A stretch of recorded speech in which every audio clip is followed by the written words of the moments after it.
Hello दोस्तों, स्वागत है आपका मेरे यूट्यूब चैनल परीक्षा प्लान में। तो कैसे हैं आप लोग? आई होप अच्छे होंगे।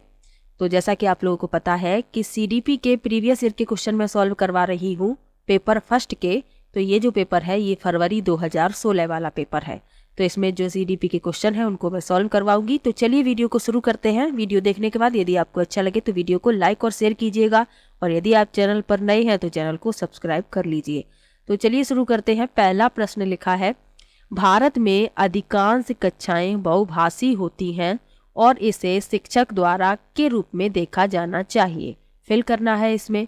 पहला विकल्प है समस्या, दूसरा है संसाधन, तीसरा है बाधा और चौथा है परेशानी।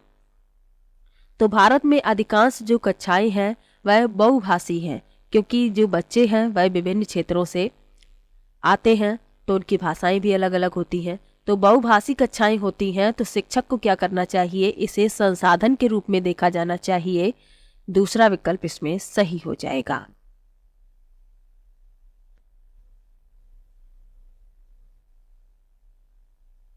अगला प्रश्न दिया गया है, शिक्षार्थियों द्वारा की गई गलतियां और त्रुटियां। इस तरीके के प्रश्न पहले भी आ चुके हैं जो पेपर में सॉल्व करवा चुकी हूं उनमें। तो आप देख रहे होंगे कि प्रश्न जो है रिपीट होते रहते हैं, तो इसीलिए प्रीवियस ईयर के क्वेश्चन को पढ़ना बहुत आवश्यक है। तो ये प्रश्न जो है पहले भी जो पेपर में सॉल्व करवा चुकी हूँ उनमें भी आया है इस तरीके का प्रश्न। तो चलिए इस प्रश्न को देखते हैं। लिखा है, शिक्षार्थियों द्वारा की गई गलतियां और त्रुटियां। पहला विकल्प है शिक्षक और शिक्षार्थियों की असफलता के सूचक है। दूसरा है उनके चिंतन को समझने के अवसर के रूप में देखी जानी चाहिए। तीसरा है कठोरता से निपटाई जानी चाहिए। और चौथा है बच्चों को कमजोर अथवा उत्कृष्ट चिन्हित करने के अच्छे अवसर हैं। तो शिक्षार्थी जो गलतियां करते हैं तो उन्हें उनके चिंतन को समझने के अवसर के रूप में देखी जानी चाहिए। दूसरा विकल्प इसमें सही है, क्योंकि बच्चे जो होते हैं गलतियों से ही सीखते हैं, तो उनके चिंतन को समझने के अवसर के रूप में उन्हें देखा जाना चाहिए। और ये जो और विकल्प लिखे हुए हैं, आप विकल्प पढ़ेंगे तो आपको ये अंदाज लग जाएगा कि कौन सा विकल्प उत्तर होना चाहिए। तो इसीलिए आपको सभी विकल्प पढ़ने हैं बहुत अच्छे तरीके से। अगला प्रश्न है, फिल करना है इसमें भी, के विचार से बच्चे सक्रिय ज्ञान निर्माता तथा नन्हे वैज्ञानिक हैं जो संसार के बारे में अपने सिद्धांतों की रचना करते हैं। पहला विकल्प है पावलोव, दूसरा विकल्प है युंग, तीसरा विकल्प है पियाजे और चौथा विकल्प है स्किनर। तो पियाजे के विचार से बच्चे जो होते हैं सक्रिय ज्ञान निर्माता और नन्हे अन्वेषक यानी नन्हे वैज्ञानिक हैं जो संसार के बारे में अपने सिद्धांतों की रचना करते हैं। तो ये पियाजे ने बताया है, और संज्ञानात्मक विकास की 4 अवस्थाएं भी इन्होंने बताई हैं, तो वो आपको याद रखनी है। अगला प्रश्न दिया गया है, बाल केंद्रित शिक्षा शास्त्र का अर्थ है। पहला विकल्प है बच्चों को शिक्षक का अनुगमन और अनुकरण करने के लिए कहना। दूसरा है बच्चों की अभिव्यक्ति और उनकी सक्रिय भागीदारी को महत्व देना। तीसरा है बच्चों को पूर्ण रूप से स्वतंत्रता देना। और चौथा है बच्चों को नैतिक शिक्षा देना। तो बाल केंद्रित शिक्षा शास्त्र का अर्थ पूछा गया है, तो बच्चों की अभिव्यक्ति और उनकी सक्रिय भागीदारी को महत्व देना। बच्चे सक्रिय रूप से भाग लेंगे तो बच्चे अच्छे तरीके से सीखेंगे। और बाल केंद्रित शिक्षा का अर्थ ही यही है कि बच्चे के अनुसार बच्चे को सिखाना है, यानी बच्चे किस तरीके से सीख रहे हैं। तो अगला प्रश्न दिया गया है, जटिल परिस्थिति को संसाधित करने में शिक्षक बच्चों की सहायता कर सकता है। पहला विकल्प है कोई सहायता न देकर जिससे बच्चे अपने आप निर्वाह करना सीखें। दूसरा है उस पर एक भाषण देकर। तीसरा है कार्य को छोटे हिस्सों में बांटने के बाद निर्देश लिखकर। और चौथा विकल्प है प्रतियोगिता को बढ़ावा देकर और सबसे पहले कार्य पूरा करने वाले बच्चे को पुरस्कार देकर।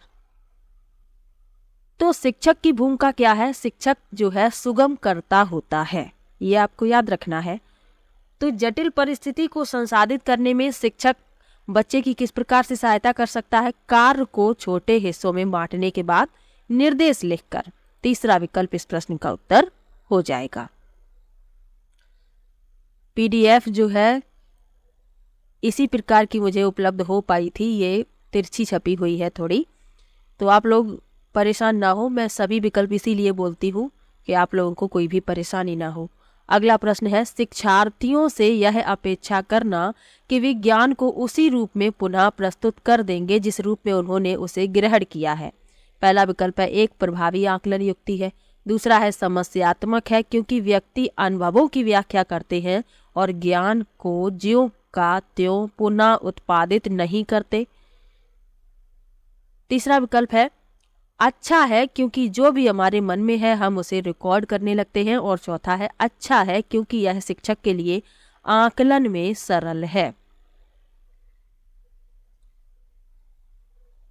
तो शिक्षार्थियों से यह अपेक्षा करना कि विज्ञान को उसी रूप में पुनः प्रस्तुत कर देंगे जिस रूप में उन्होंने उसे ग्रहण किया है, तो दूसरा विकल्प इसमें सही हो जाएगा। समस्यात्मक है क्योंकि व्यक्ति अनुभवों की व्याख्या करते हैं और ज्ञान को ज्यों का त्यों उत्पादित नहीं करते हैं, क्योंकि जैसा सीखा है उसी प्रकार उसी रूप में प्रस्तुत कर देना ऐसा तो संभव नहीं होता है, तो दूसरा विकल्प इसमें सही है। अगला प्रश्न देखते हैं, जब शिक्षार्थियों को समूह में किसी समस्या पर चर्चा का अवसर दिया जाता है तब उनके सीखने का वक्र, पहला विकल्प है स्थिर रहता है, दूसरा है अवनत होता है, तीसरा है समान रहता है और चौथा है बेहतर होता है। तो जब शिक्षार्थियों को समूह में किसी समस्या पर चर्चा करने का अवसर दिया जाता है तो उनके सीखने का जो वक्र होता है वह बेहतर होता है, चौथा विकल्प इसमें सही हो जाएगा।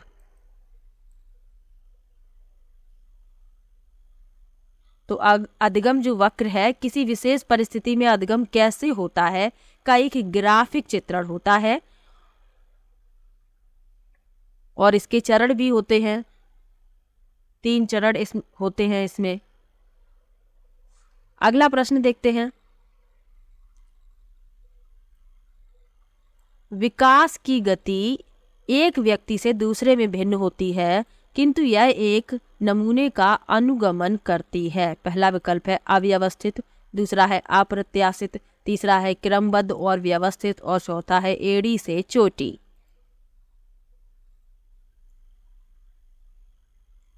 तो विकास की जो गति होती है एक व्यक्ति से दूसरे व्यक्ति में भिन्न होती है किंतु यह एक नमूने का अनुगमन करती है, तो यह क्रमबद्ध और व्यवस्थित नमूने का अनुगमन करती है। गति जो होती है भिन्न भिन्न हो सकती है। आप अपनी उम्र के बच्चे को देखेंगे, यानी कोई बच्चा है उसी उम्र का दूसरा बच्चा है, तो उनमें जो विकास की गति है वह भिन्न भिन्न होगी, लेकिन क्रमबद्ध और व्यवस्थित नमूने का यह अनुगमन करती है, तो तीसरा विकल्प इसमें सही हो जाएगा। अगला प्रश्न है, विकास के लिए निम्नलिखित में से कौन सा एक उचित है। पहला विकल्प है सामाजिक सांस्कृतिक संदर्भ विकास में एक महत्वपूर्ण भूमिका का निर्वाह करता है, दूसरा है विकास एकल आयामी है, तीसरा है विकास पृथक होता है और चौथा है विकास जन्म के साथ प्रारंभ होता है और समाप्त होता है। तो विकास के लिए निम्नलिखित में से कौन सा एक उचित है, तो पहला विकल्प इस प्रश्न का उत्तर होगा सामाजिक सांस्कृतिक संदर्भ विकास में एक महत्वपूर्ण भूमिका निर्वाह करता है। पहला विकल्प इसमें सही है। अगला प्रश्न है, व्यक्तियों में एक दूसरे से भिन्नता क्यों होती है। पहला विकल्प है जन्मजात विशेषताओं के कारण, दूसरा है वंशानुक्रम और वातावरण के बीच अन्योन्य क्रिया के कारण, तीसरा है प्रत्येक व्यक्ति को उसके माता पिता से जीनों का भिन्न समुच्चय प्राप्त होने के कारण और चौथा है वातावरण के प्रभाव के कारण। तो व्यक्तियों में एक दूसरे से भिन्नता होती है वंशानुक्रम और वातावरण के बीच अन्योन्य क्रिया के कारण। दूसरा विकल्प इस प्रश्न का उत्तर है। अगला प्रश्न है, बच्चे के सामाजिकरण में परिवार बच्चे के सामाजिकरण में परिवार फिल करना है भूमिका निभाता है। पहला विकल्प है रोमांचकारी, दूसरा है मुख्य, तीसरा है गौण और चौथा है कम महत्वपूर्ण। तो बच्चे के सामाजिकरण में परिवार जो है मुख्य भूमिका निभाता है। दूसरा विकल्प इसमें सही है क्योंकि बच्चे जो है सबसे पहले परिवार के ही संपर्क में होते हैं, उसके बाद विद्यालय और अपने बाहर के वातावरण के संपर्क में आते हैं। तो सामाजिकरण में परिवार की मुख्य भूमिका होती है। दूसरा विकल्प इसमें सही हो जाएगा। अगला प्रश्न दिया गया है, निम्नलिखित में से कौन सा एक सही मिलान वाला जोड़ा है? पहला विकल्प है औपचारिक संक्रियात्मक बच्चा, अनुकरण प्रारंभ, कल्पना परक खेल। दूसरा है शैशवावस्था, तर्क का अनुप्रयोग और अनुमान लगाने में सक्षम। तीसरा है पूर्व संक्रियात्मक बच्चा, निगमनात्मक विचार। और चौथा विकल्प है मूर्त संक्रियात्मक बच्चा, संधारण एवं वर्गीकरण करने योग्य। तो जीन पियाजे ने संज्ञानात्मक विकास की 4 अवस्थाएं बताई हैं। पहली होती है संवेदी प्रेरक अवस्था, जिसकी उम्र है 0 से 2 वर्ष। दूसरी होती है पूर्व संक्रियात्मक अवस्था 2 से 7 वर्ष। तीसरी मूर्त संक्रियात्मक अवस्था 7 से 11 वर्ष। और चौथी है औपचारिक संक्रियात्मक अवस्था 11 वर्ष से ऊपर।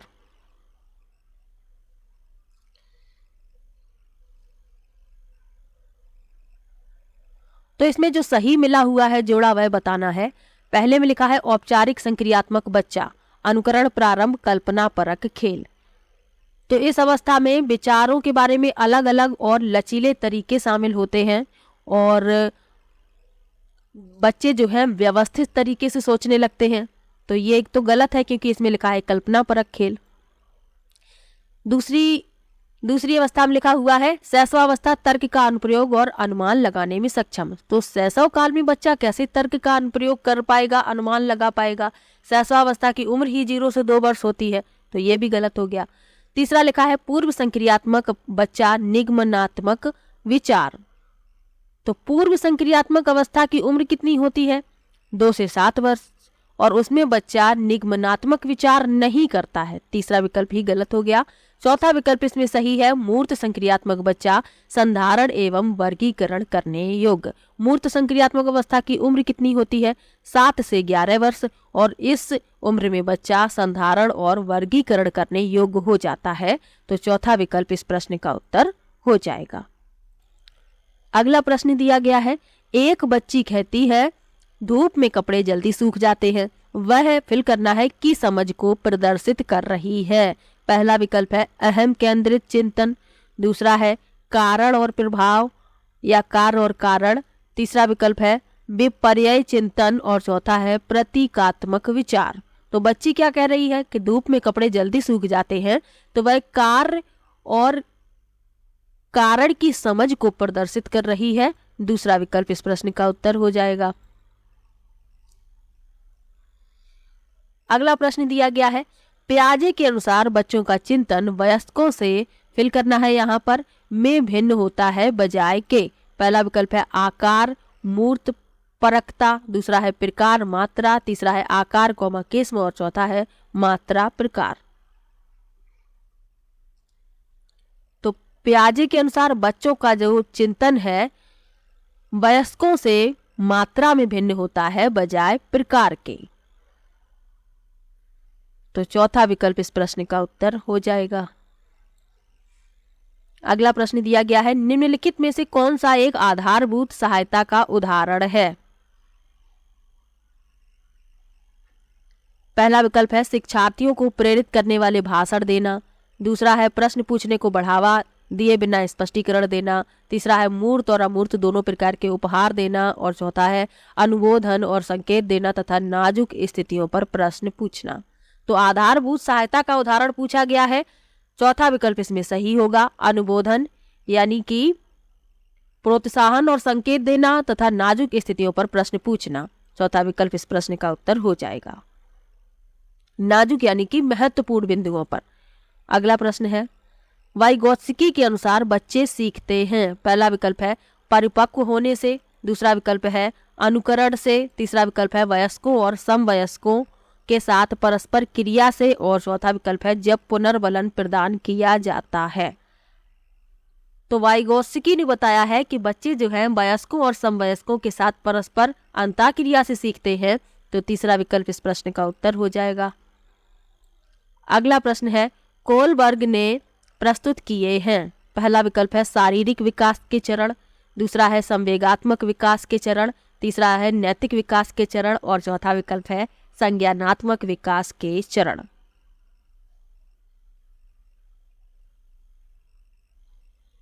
तो कोलबर्ग ने नैतिक विकास के चरण बताए हैं। कितने चरण बताए हैं? 3। पूर्व पारंपरिक स्तर, पारंपरिक स्तर और उत्तर पारंपरिक स्तर। तो तीसरा विकल्प इस प्रश्न का उत्तर हो जाएगा। अगला प्रश्न है, निम्नलिखित में से कौन सी स्थिति बाल केंद्रित कक्षा कक्ष को प्रदर्शित कर रही है? पहला विकल्प है एक कक्षा जिसमें पाठ्य पुस्तक एकमात्र संसाधन होता है जिसका संदर्भ शिक्षिका देती हैं। दूसरा विकल्प है एक कक्षा जिसमें शिक्षार्थी समूहों में बैठे हैं और शिक्षिका बारी बारी से प्रत्येक समूह में जा रही हैं। तीसरा है एक कक्षा जिसमें शिक्षार्थियों का व्यवहार शिक्षिका द्वारा दिए जाने वाले पुरस्कार और दंड से संचालित होता हो। और चौथा है एक कक्षा जिसमें शिक्षिका नोट लिखा देती हैं और शिक्षार्थियों को उन्हें याद करने को कहा जाता है।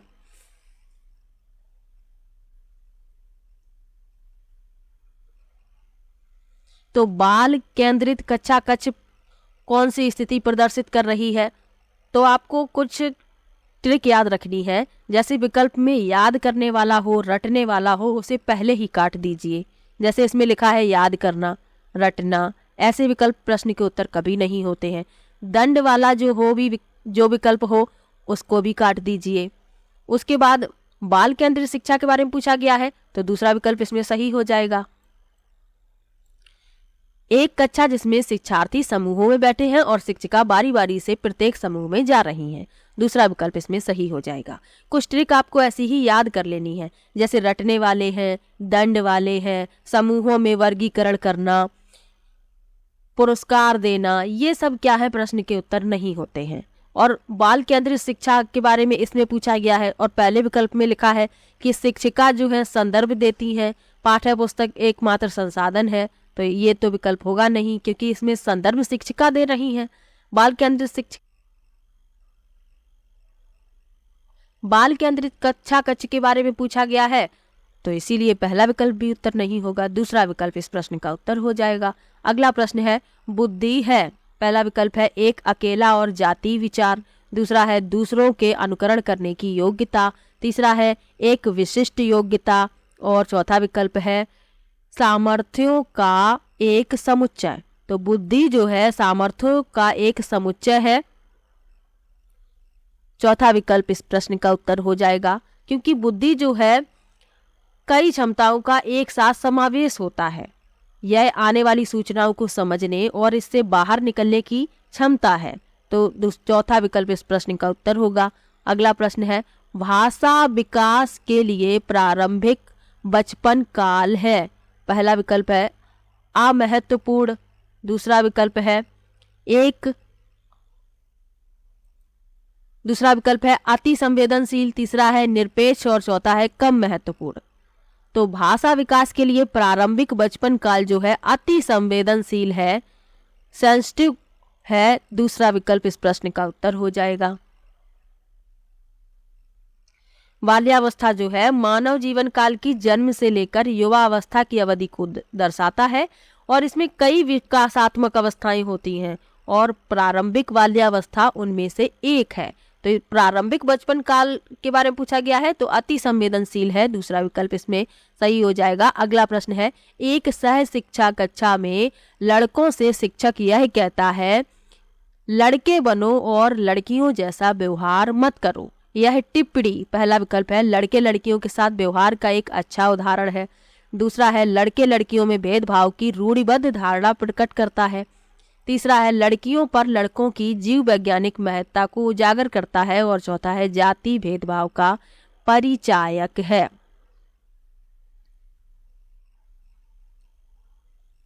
तो शिक्षक क्या कह रहा है कि लड़के बनो लड़कियों जैसा व्यवहार मत करो, यानी रूढ़िबद्ध धारणा प्रकट कर रहा है भेदभाव की, तो दूसरा विकल्प इस प्रश्न का उत्तर हो जाएगा। अगला प्रश्न दिया गया है आकलन। पहला विकल्प है बच्चों में प्रतियोगितात्मक भावना को सक्रिय रूप से बढ़ावा देना है, दूसरा है सीखने को सुनिश्चित करने के लिए तनाव और दबाव को उत्पन्न करना है, तीसरा है सीखने में सुधार का एक तरीका है और चौथा है बच्चों को लेबल करने और वर्गीकृत करने की अच्छी रणनीति है। अब आप विकल्प से ही उत्तर समझ जाएंगे। पहला लिखा है बच्चों में प्रतियोगितात्मक भावना को सक्रिय रूप से बढ़ाना है, ये गलत है। बच्चों में यदि इस प्रकार की भावना को बढ़ाएंगे तो बच्चे जो है अपने सहपाठियों से ही घृणा करने लगेंगे। कोई बच्चा यदि अच्छे नंबर प्राप्त कर लेगा तो बच्चे उससे घृणा करेंगे, उनमें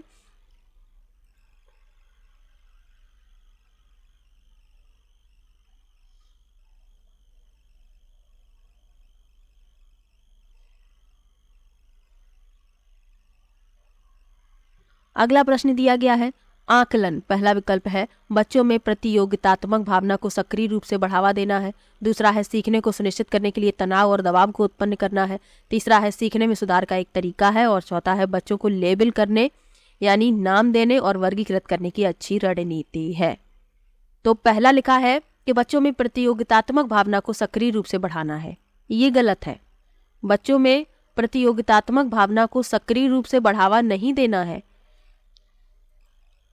दूसरे में लिखा है सीखने को सुनिश्चित करने के लिए तनाव और दबाव को उत्पन्न करना है। जब बच्चे में तनाव और दबाव उत्पन्न हो जाएगा तो क्या बच्चे सीख पाएंगे? ये भी गलत है।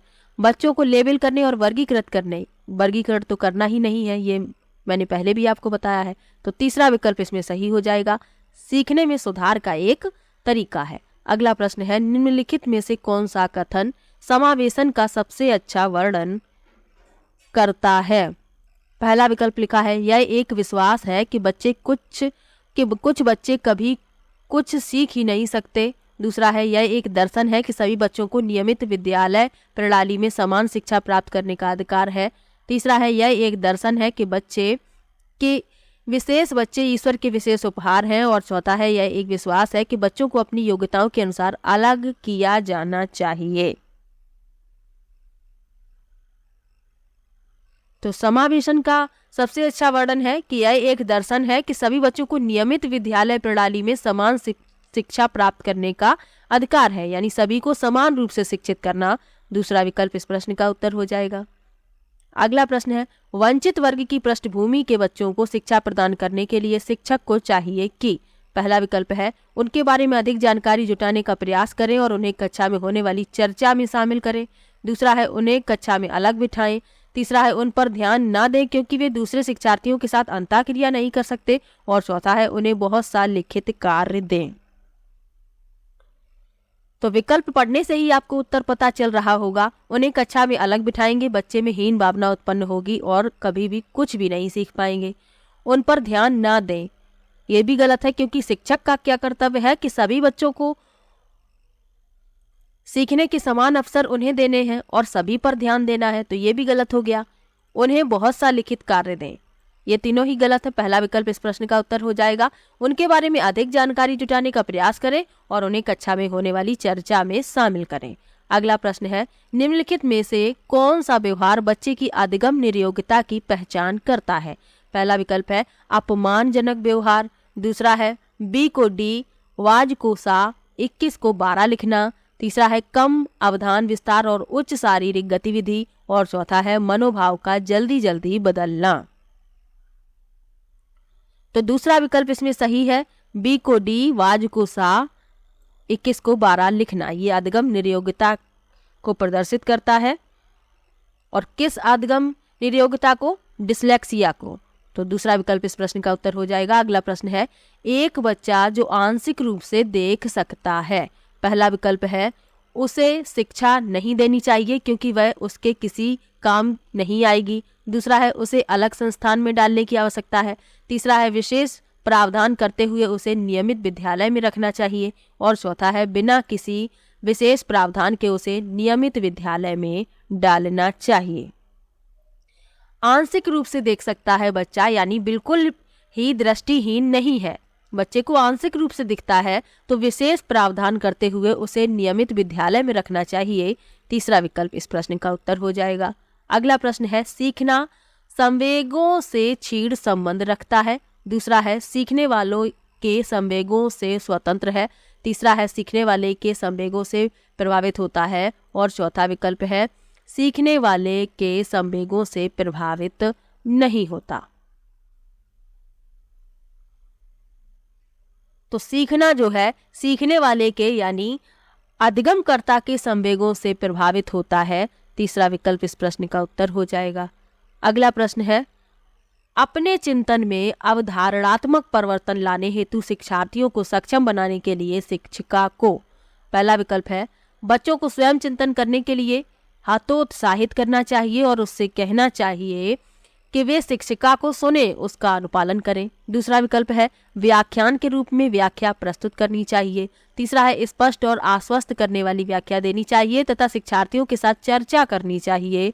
और चौथा है उन बच्चों को पुरस्कार देना चाहिए जिन्होंने अपने चिंतन में परिवर्तन किया है। तो अपने चिंतन में अवधारणात्मक परिवर्तन लाने हेतु शिक्षार्थियों को सक्षम बनाना है, तो शिक्षिका को क्या करना चाहिए? स्पष्ट और आश्वस्त करने वाली व्याख्या देनी चाहिए तथा शिक्षार्थियों के साथ चर्चा करनी चाहिए। तीसरा विकल्प इस प्रश्न का उत्तर हो जाएगा। मुझे कोल्ड हो गया है, हो सकता है इसीलिए आवाज जो है सही ना आ रही हो, उसके लिए मैं माफी चाहूंगी। बहुत ही तेज कोल्ड है मुझे, इसीलिए आवाज जो है सही नहीं आ पा रही होगी। अगला प्रश्न दिया गया है, प्राथमिक विद्यालय के कक्षा कक्ष के संदर्भ में सक्रियबद्धता का क्या अर्थ है? पहला विकल्प है शिक्षक का अनुकरण और नकल करना, दूसरा है जांच पड़ताल करना, प्रश्न पूछना और वाद विवाद, तीसरा है शिक्षक द्वारा दिए गए उत्तरों को नकल करना और चौथा है याद करना, प्रत्यास्मरण और सुनाना। तो प्राथमिक विद्यालय के कक्षा कक्ष के संदर्भ में सक्रियबद्धता का अर्थ पूछा गया है, तो जांच पड़ताल करना, प्रश्न पूछना और वाद विवाद दूसरा विकल्प इस प्रश्न का उत्तर हो जाएगा। अगला प्रश्न है, बच्चे तब सर्वाधिक सृजनशील होते हैं जब वे किसी गतिविधि में भाग लेते हैं। पहला विकल्प है दूसरों के सामने अच्छा करने के दबाव में आकर, दूसरा है अपनी रुचि से, तीसरा है पुरस्कार के लिए और चौथा है शिक्षक की डांट से बचने के लिए। तो विकल्प से ही आप उत्तर समझ गए होंगे विकल्प पढ़कर। बच्चे तब सर्वाधिक सृजनशील होते हैं जब वे किसी गतिविधि में अपनी रुचि से भाग लेते हैं। दूसरा विकल्प इसमें सही है, क्योंकि जिस काम को करने में आपको आनंद आता है तो उसमें अधिक सक्रिय रूप से बच्चे भाग लेते हैं। तो दूसरा विकल्प इस प्रश्न का उत्तर हो जाएगा।